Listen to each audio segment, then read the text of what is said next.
claire.carter@bbc.co.uk, and by all means tweet as well. It's at BBC Gloss. Now, remember this?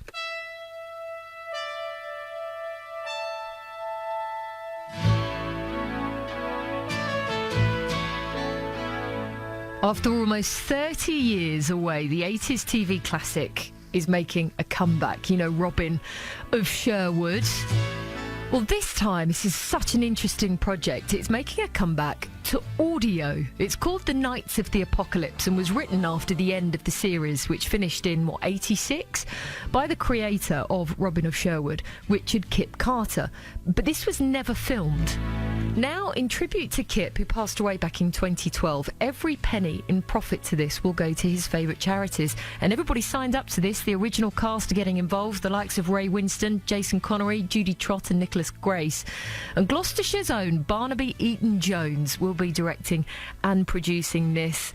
Welcome to the studio. Hello, all right. How are you? I just point out that I'm not directing it. I am producing it. You're producing. There's a chap called Simon Barnard who runs Baffle Gab Productions, which the whole thing will go through. He's directing it, and he's got a better beard than I have, so that qualifies him for directing. So that's good. Production-wise, then, how did you get involved with all of this? It was a very, very long process, and I'll cut it down to a very small story. It's just I ran a 30th anniversary event last year for Robin of Sherwood, which a lot of people there. Simon Barnard said, could you ask the cast if they might be interested in doing audio? And they were. And then very kindly, we were donated the only unproduced script by Richard Kip Carpenter, not Carter, because otherwise he'd be your relation, then you'd be getting some money from it. So, but no, he passed away in 2012, but there was supposed to be a script that tied it all up after the end of the series, proper big sort of feature length, or like a TV special, which never got made. So we were allowed to have that script, and very kindly ITV said that yes, you can do it as a charitable production. So it's going towards Kip's chosen charities, which is good. Just go through the TV series, because, I mean, this was... it ran for a couple of years, didn't it? 4 years in... It did, yes, in the 80s, yes, with lovely 80s haircuts, which were very medieval in their way. It's a great... I think most people of my age will remember it, because I'm sort of hitting my 40s. I'm over 40, I'm pretending that I'm younger than I am. It's just, I think it was one of those sort of tea time series that everybody sort of remembers, and it's, if you watch it now, if you go back and you've never seen it, it's actually quite an adult series. It deals with a lot of sort of adult themes and very mystical and sort of pagan stuff coming through, and I think that's what has kept it alive, is the fact that it's not just a kids series, or it wasn't specifically made for kids, and of course the fact that maybe Michael Praed and Jason Connery were very attractive, that might have had something to do with it, possibly. Surely not. I don't know, but and Ray Winston was angry even then, so and still is, but not in real life, obviously. Because if we do look at the cast, I mean, thinking about where they are now... Yeah, sure, yeah, no, it's good. This is a script written for Jason Connery's era, because it was supposed to be made straight after the last series ended, and that's when he was still Robin Hood. So Michael Praed sadly is not back, but we have obviously got people like Ray Winston and Clive Mantle, which is massive. Yeah, and he is very tall. You're right. He's a really good chap, and Nicholas Grace and Mark Ryan, who does the voices of some of the voices of Transformers. So he was locked down, I think, in the last one. These are all. And they're all coming back for a pittance, because it's a sort of nominal fee that we're paying people, because it is for charity. So and I think most of them have agreed to sort of donate their fees anyway. So it's just I mean, they love it. They're still huge friends from 30 years ago. They're still sort of a little team, a little merry band. So that's good. So they still love it, and they want to come back and do this one last hurrah type thing. So. Says quite a lot about Kip's reputation. Yeah, I think so. Yeah, they're very. I'm just actually in the process of writing the authorised biography of him. Very kindly, his estate have let me do that, and it's very easy to get interviews about him, because he was such a nice chap, and obviously he's informed. I don't think people will probably know, but he's informed a lot of people's childhoods. He's He adapted The Borrowers. It was Dick Turpin and various Black Beauty, various things. I mean, things that people will know, but probably may not know that he did them. So he's good. Yeah, very very brilliant writer. So, and hopefully that'll come. We don't have to sort of adapt it too much to audio, apart from making sure that you know who's fighting who, rather than just lots of sword fighting noises. So. I was going to say, having just produced a radio drama myself on this programme, I can understand the sound effect nightmare that you might have. Yeah. Why is it audio? I mean, does that just come down to a time and a money thing? Or? Yeah, I think there's been lots of attempts to revive it by the original cast, and I think without being cheeky, the fact that it is 30 years on, people aren't going to look exactly the same, and without... And this script is supposed to follow on exactly from where the series left off. If it had been one that was updated for 20, 30 years, maybe they were still, hiding out in the forest and looking a little grey, and that would be okay. But your voices generally don't age. So I think the fact that we can do it on audio, and it is a huge sort of Hollywood epic of a production. So and that's probably slightly easier to do on audio than it is to raise the money to do something on screen. So I think and audio is a great, my favourite medium. So is it? Yeah. So it's, and I think it's just allows imagination to run riot, and you can. You can imagine, if you remember the series, you certainly can imagine them doing it all again and running about and stuff. I'm sure they all still can do that. I know they can still shoot bows and arrows because they did it last year when they came to the convention. But so I think audio is a great medium for doing this last one. Good to get you on the radio, then. Yes, exactly, yes. Do stay tuned. We'll talk just a little bit more about this in a few moments' time, because I'm interested in the way that this did get going, being done via crowdfunding, which we're hearing more and more about. So we'll talk about that, and, of course, how you can hear it. This is Gloucestershire's own Barnaby Eaton-Jones, who will be producing... it's an original from Richard Kip Carter, who wrote the series Robin of Sherwood.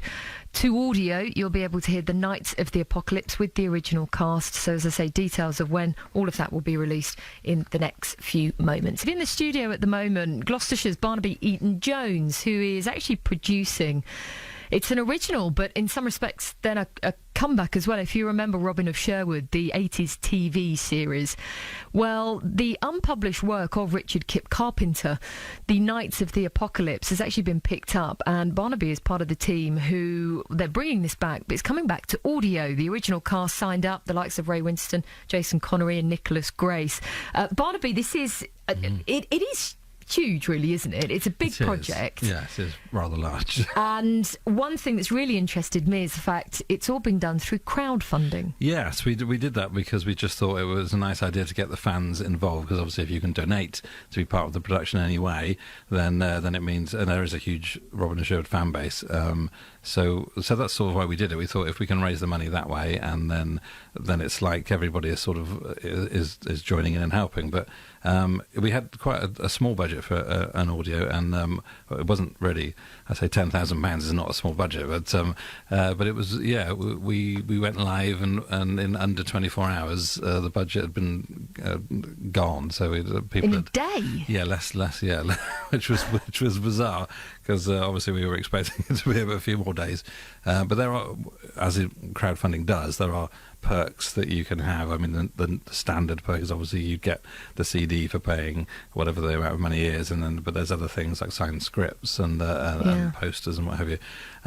So we were slightly taken aback by that, and it just proves the amount of sort of love and devotion the fans have for it, and I suppose just the fact that it's an interesting project. So so we're now doing, as they call them, stretch goals, which is not exercising before playing football, but it's so we've got extra things. We just announced one this morning, which is a novelisation of the script by Paul Mars, who's a very sort of famous Doctor Who author. So he's a big Robin of Sherwood fan, so he's going to novelise the script for us, and that's a sort of a free. If we reach 20,000, then whoever's donated and people that do donate in the future, they'll just get that for free. So that's a little sort of thank you type thing. But and all the money is going to charity. So obviously the more we raise, then the more the charities are benefiting. So it's the British Red Cross and the Sherwood Forest Trust. So at the moment, obviously, they're benefiting greatly, which is fantastic. So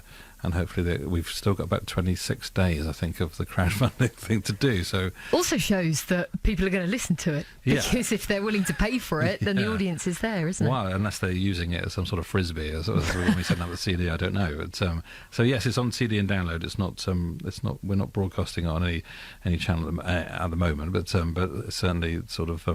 Yes, it's available on CD and download. Will you be looking for a broadcaster to pick it up? I don't know.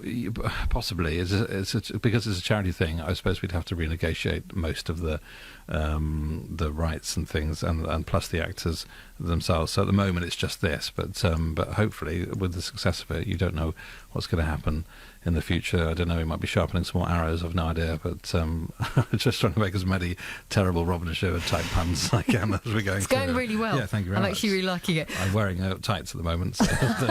See, I wasn't going to mention anything. No, but well, they're Lincoln Green, so that's good. Just final word from Barnaby in just a bit, and yeah, your memories of watching the TV show, because I have to admit, I may have seen the reruns.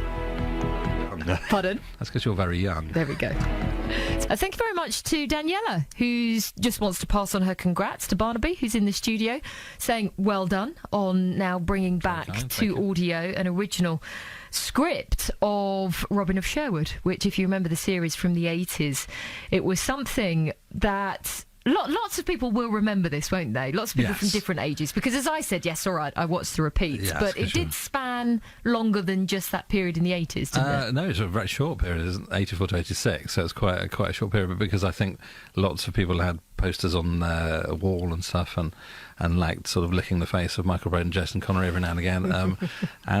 So I think it's just gone on and on and on. And weirdly, it hasn't been repeated very much at all. So the fact that it's still as big as it is amazing, because I think it's only recently been repeated on cable channels rather than terrestrial channels. So it's the fact that it's still a huge thing is quite frightening, right? Well, Daniela has asked, will there be a podcast or something for us not in the UK later on to listen to?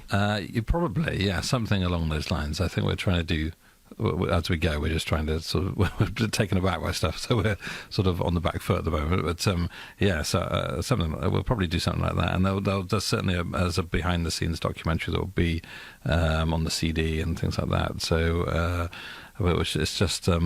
A case of we're sort of building up to stuff and trying it's almost that fear, isn't it, where you say, well, this will be an idea. Will people be interested? Oh, wow. So they've raised the money in a day. We've really got to do this, haven't we? Good. Yeah. That could have been make or break, couldn't it? No, nobody's interested. But, we realised that from the event that we have for the 30th anniversary. It was such a big sort of event in the sense that people enjoyed it and came together and, hadn't met each other. They came from all across the world. That was the weirdest thing. I mean, it just literally was from everywhere. They flew in just for these sort of 2 days to meet the cast and do stuff. So we're doing another one next year as well. I think the Hooded Man event. That'll be like a big medieval banquet in the evening, and stuff like hog roast and stuff. So we probably should invite David Cameron, but because he's a big Robin and Sherwood fan, obviously, so that's why. But and then so it's just keeps going on and on. Yeah. So it's a weird thing. So I'm now sort of, I feel like I'm an honorary part of Robin and Sherwood. Absolutely, which is something to be said. Yeah. So when can we expect to hear this? I think we're releasing it in sort of May. We're going to have a big London premiere. As I say, Simon Barnard, who's of Bafflegam, he's the one that is organising sort of that side of things. So he's doing a lot of work behind the scenes, which people don't know about. And so he's sort of organising the premiere, and hopefully some of the cast will turn up, and we'll all hand out blindfolds as people walk in, and then can listen. I was going to say, how do you have a screening for an audio? I'm not quite sure, to be honest. But Simon knows. Nice. I defer to Simon one of the things that happen. If I don't know the answer, I just say, yeah, Simon knows, because he's much more clever than I am. So there'll be a big premiere, and the CD and downloads and things will be out in May, around the time of the next convention as well. So we'll sort of tie it all up. And yes, so this will be good. Well, you are a very, very busy man. Not only producer but writer, actor yourself. What else are you sort of spinning at the moment? On this chair at the moment, because it's a nice spinny chair, which is good. No, I am on Wednesday. I'm drumming for Total Commitments, which is a Commitments tribute band, and we're at the the Cheltenham Everyman, which and that's again for charity. So that's for leukemia and lymphoma research, in tribute to one of the vocalists whose mother passed away sadly. So we're there on Wednesday. So that's sort of Motown and soul, and we've got it's more like a show than a tribute band. And we proper script, and people are speaking in Irish accents because the film obviously was set in Ireland. I say that, but I have to make a disclaimer that if they don't speak in Irish accents, it's because they're very bad at doing Irish accents. And you don't want to hear that. Yeah, exactly. So, so we're there. So we're there on Wednesday. So tickets, I think, are still available. So Everyman box office, you know where to go. Yeah. Well, best of luck with Robin of Sherwood. I think it's great that there'll be something that's new. Not only will there be more of it, but something new to hear, and a great cast as well. Good luck with it. Thank you very much. And I hope that next May, when it's all released, fingers crossed, then we'll give it another mention. And that'd be great. Yeah, I hope people enjoy it. Thanks for coming in today. Thanks, Claire. Good to see you. There we go, Barnaby, Eaton-Jones. If you remember it, in the mid-'80s, the classic show written by Richard Kip Carpenter, Robin of Sherwood. There is now actually a new script being put to audio, The Knights of the Apocalypse, including the original cast, Ray Winston, Jason Connery, Judy Trott and Nicholas Grace to boot. So we'll keep an eye on that one and let you know when it is available to hear.